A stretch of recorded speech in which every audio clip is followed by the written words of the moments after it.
Pembacaan firman Tuhan Perjanjian Baru hari ini, yaitu dalam Lukas 7 ayat 1-35.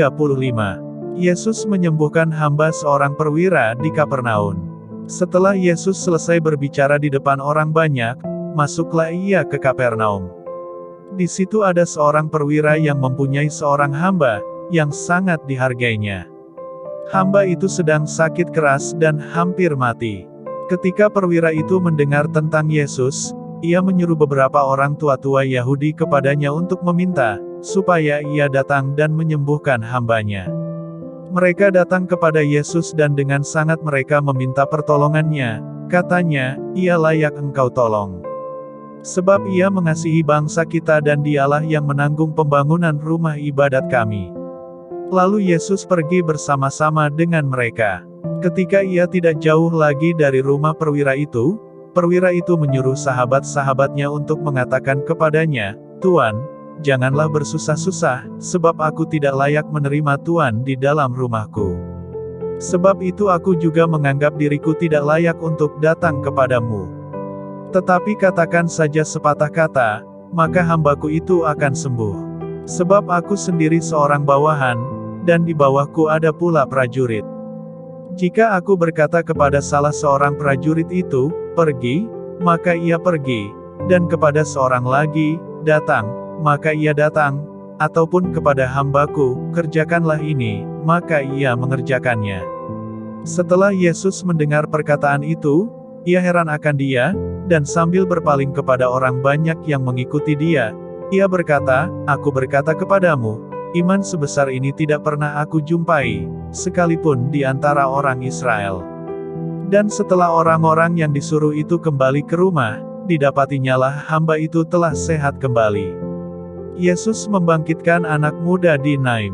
Kemudian Yesus pergi ke suatu kota yang bernama Nain. Murid-muridnya pergi bersama-sama dengan dia, dan juga orang banyak menyertainya berbondong-bondong.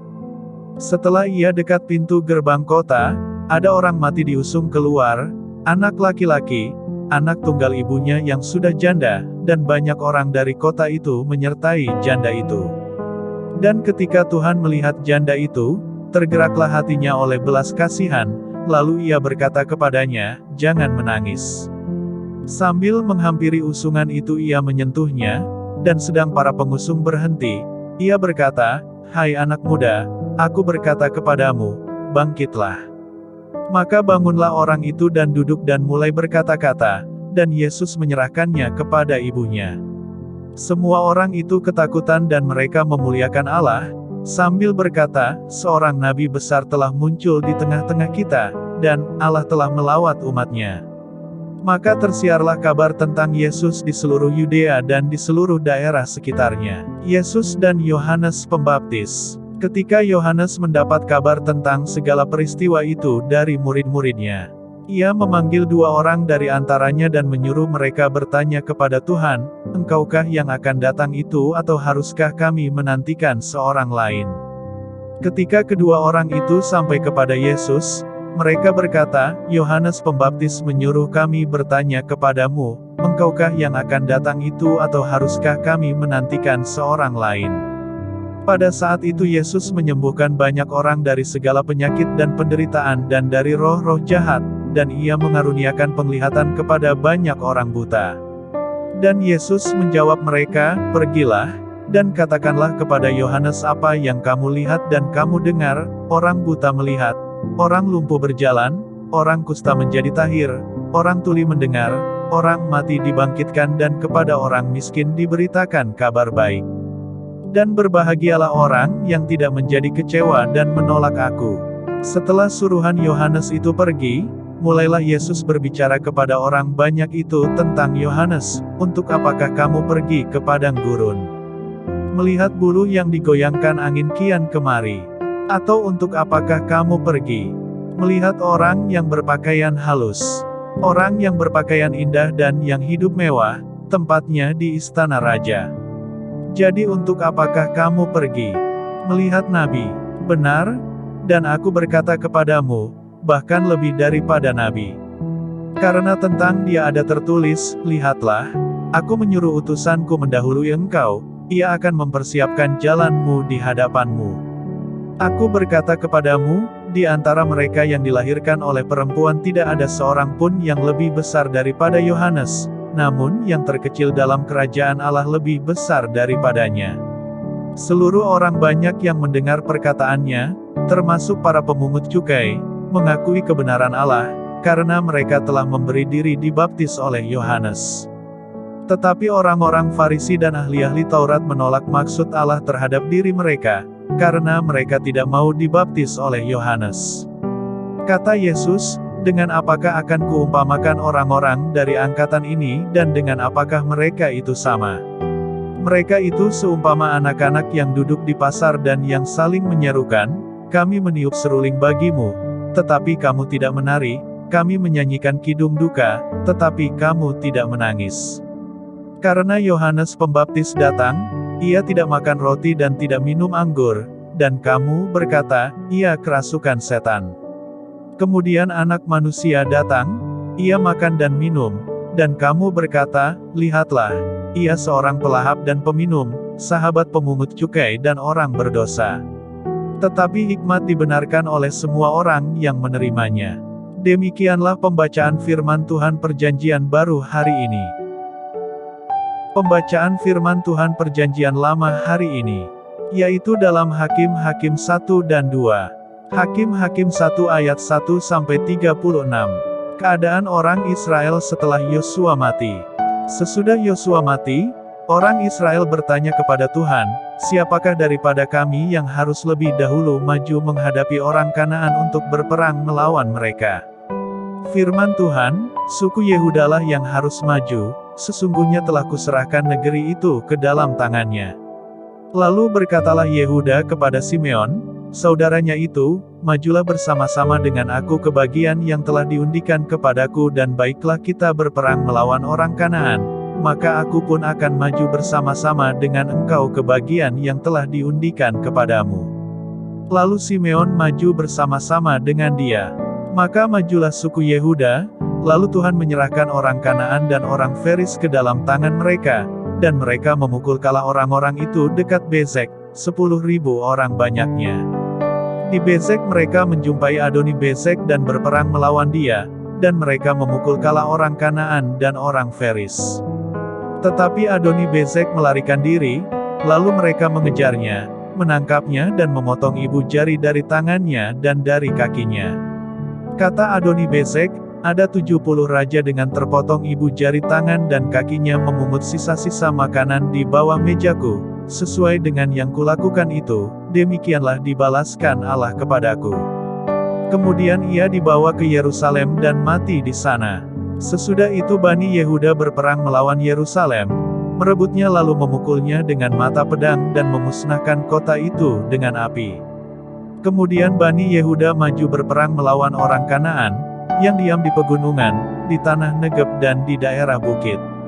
Lalu suku Yehuda bergerak menyerang orang Kanaan yang diam di Hebron, nama Hebron dahulu adalah Kiryat Arba, dan memukul kalah Sesai, Ahiman dan Talmai. Dari sana mereka bergerak menyerang penduduk Debir. Nama Debir dahulu adalah Kiryat Sefer.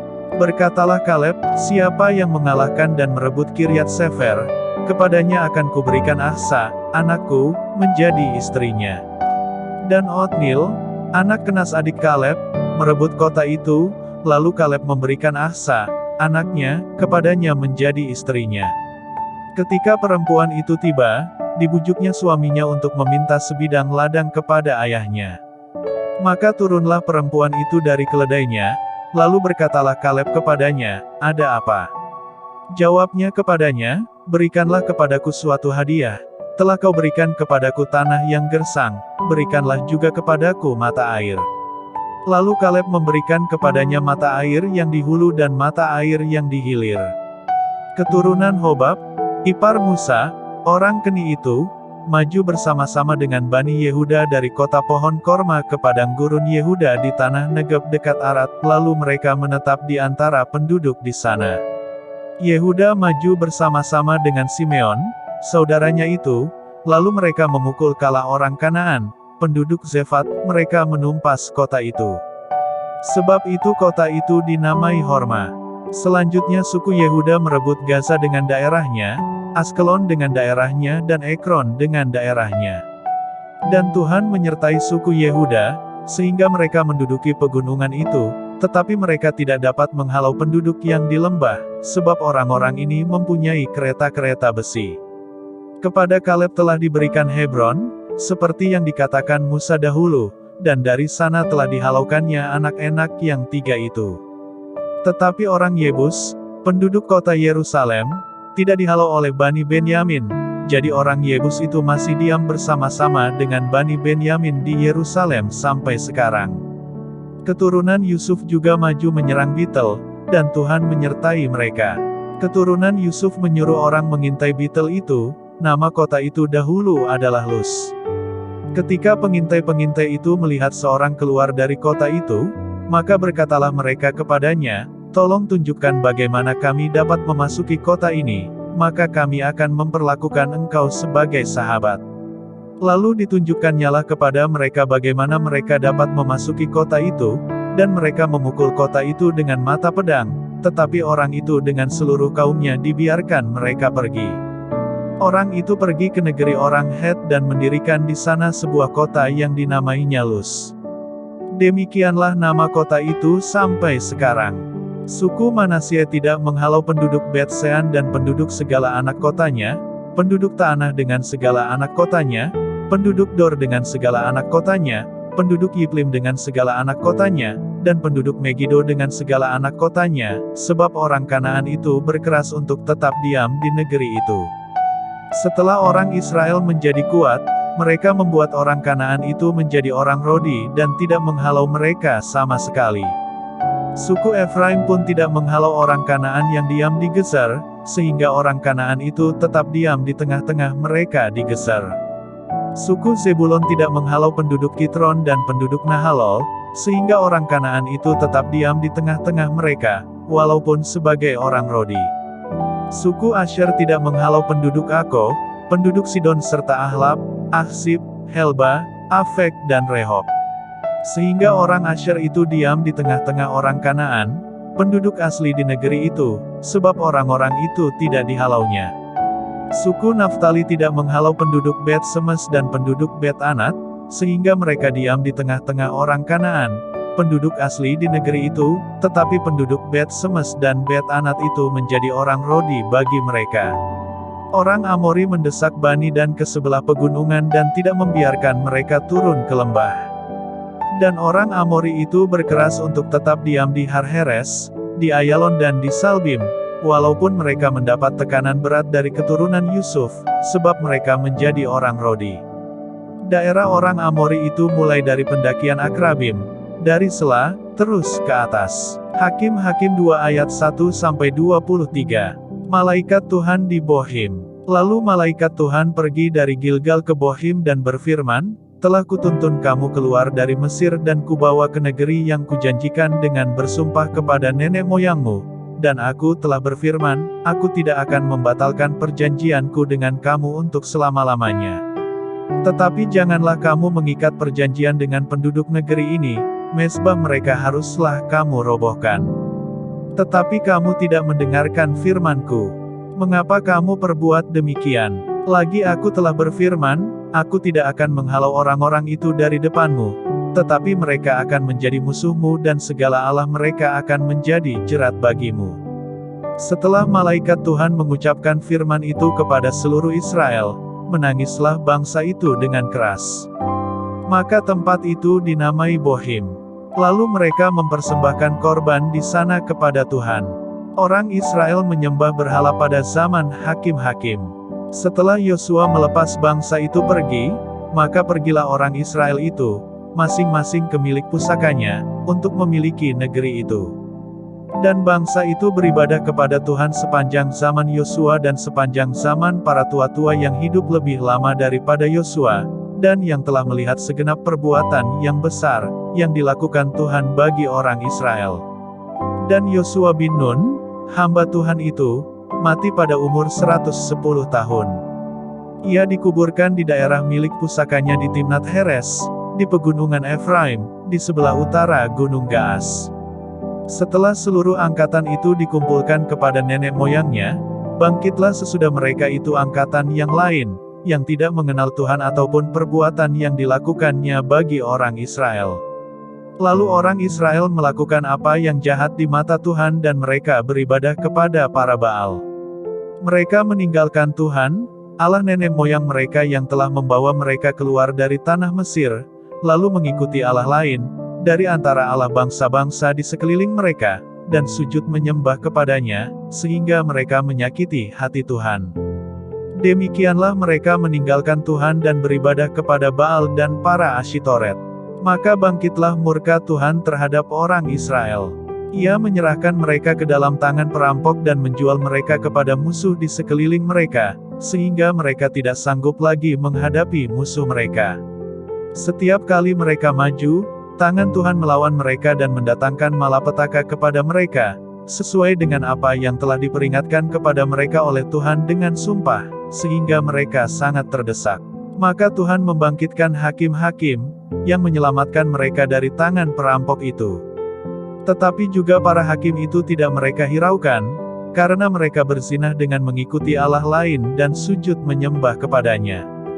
Mereka segera menyimpang dari jalan yang ditempuh oleh nenek moyangnya yang mendengarkan perintah Tuhan, mereka melakukan yang tidak patut. Setiap kali apabila Tuhan membangkitkan seorang hakim bagi mereka, maka Tuhan menyertai hakim itu dan menyelamatkan mereka dari tangan musuh mereka selama hakim itu hidup, sebab Tuhan berbelas kasihan mendengar rintihan mereka karena orang-orang yang mendesak dan menindas mereka. Tetapi apabila hakim itu mati, kembalilah mereka berlaku jahat, lebih jahat dari nenek moyang mereka, dengan mengikuti Allah lain, beribadah kepadanya dan sujud menyembah kepadanya, dalam hal apapun mereka tidak berhenti dengan perbuatan dan kelakuan mereka yang tegar itu. Apabila murka Tuhan bangkit terhadap orang Israel, berfirmanlah Ia, karena bangsa ini melanggar perjanjian yang telah kuperintahkan kepada nenek moyang mereka, dan tidak mendengarkan firman-Ku. Maka aku pun tidak mau menghalau lagi dari depan mereka satu pun dari bangsa-bangsa yang ditinggalkan Yosua pada waktu matinya. Supaya dengan perantaraan bangsa-bangsa itu aku mencobai orang Israel, apakah mereka tetap hidup menurut jalan yang ditunjukkan Tuhan, seperti yang dilakukan oleh nenek moyang mereka, atau tidak. Demikianlah Tuhan membiarkan bangsa-bangsa itu tinggal dengan tidak segera menghalau mereka, mereka tidak diserahkannya ke dalam tangan Yosua. Demikianlah pembacaan firman Tuhan hari ini. Tuhan Yesus memberkati.